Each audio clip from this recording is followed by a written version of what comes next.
Well, our goal was to not saturate any of those airports, to put many more airplanes than the concrete could handle. The problem was you had multiple airlines from all over the world landing airplanes at all of these airports, and they're all wanting the same piece of concrete. So our goal at that point was to try and make sure we weren't saturating those airports.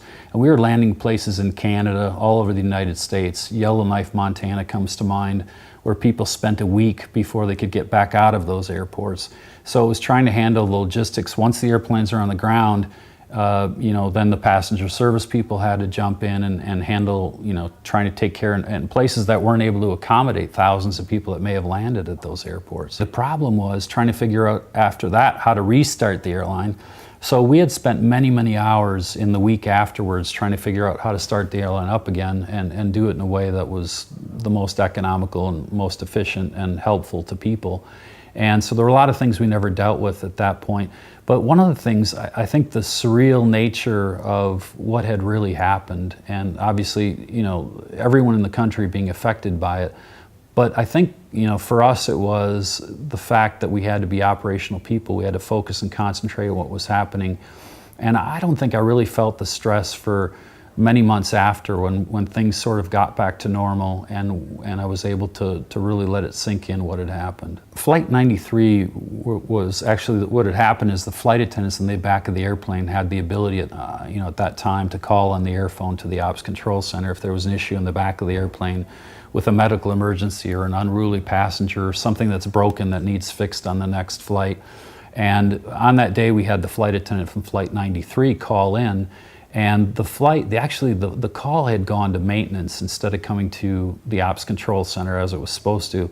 I think for me that was a very difficult breakdown, understanding why that happened, and I, the impact of that call going there had a great effect on me in that I felt, was there something we could have done differently to help that flight? Was there some information we could have gotten had that call gone to the right place?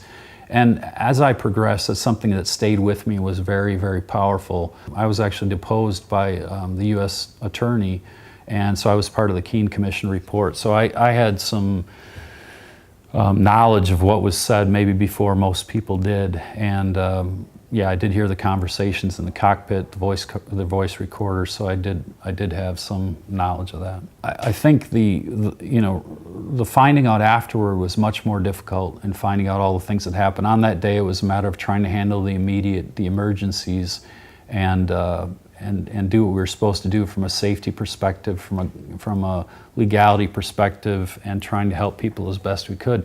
But I think afterwards, that was one of the most difficult things, is understanding the things that happened, and where the situation broke down, where our system wasn't made to handle that, and what could we do in the future to avoid those problems again. I think being so closely involved with 9/11, the things that happened that day, I think my goal afterwards was to try and help the people that were most affected by it. In fact, Ed Ballinger, the dispatcher that was handling Flight 93 and 175 and 102, which actually he's credited largely with stopping that flight from leaving the ground, and there were 6 terrorists on that airplane as well. I focused so much on, I think, helping other people, I didn't realize for a long time how it affected me. And it was a number of months later I started noticing some changes, and I think more so probably my wife did at that point, but we didn't really know what was happening.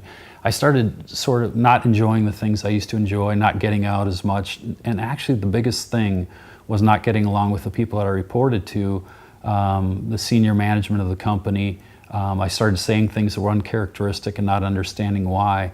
And eventually I ended up leaving in 2003 with acute anxiety, which is what I was diagnosed with.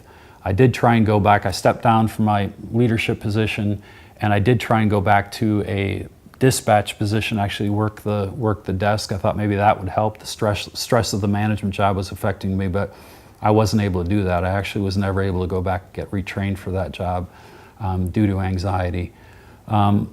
At that point, pretty much life went downhill. We ended up, I made a lot of bad financial decisions, ended up losing everything that we had. I was on a disability for 2 years, and there was really no one that could help me because I was diagnosed with acute anxiety, and they didn't know what was causing it. It wasn't until May of 2010 that I was diagnosed with acute or actually latent onset post-traumatic stress disorder because of 9/11. And it was at that point, it actually took me quite a while to accept that fact, and it wasn't until I did that I was able to start working through the issues.